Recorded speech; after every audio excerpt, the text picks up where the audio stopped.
In this tutorial, I will show you how to place an image and text with Photoshop, step by step. Actually, it is pretty easy.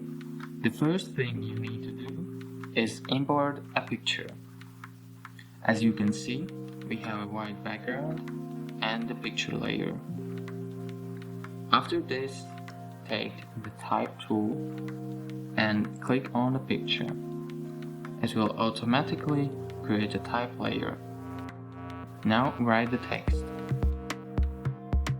For this purpose, it is best to choose a font with big letters. Now we can select the Move tool and move it to the center. Next, we go to the type layer and move it below the picture.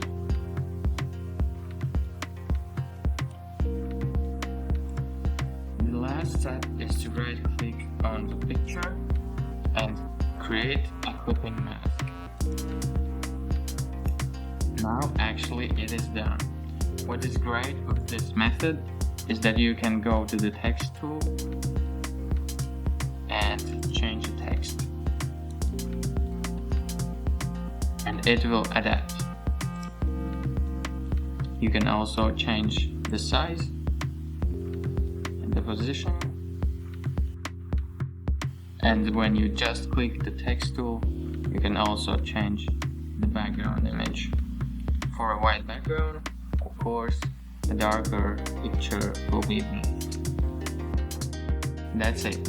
Thank you for watching, and if you enjoyed this tutorial, please click the like button, subscribe to the channel so that you don't miss any great tutorials in the future, and keep notified. If you have any questions, please leave them in the comment section below, and see you next time.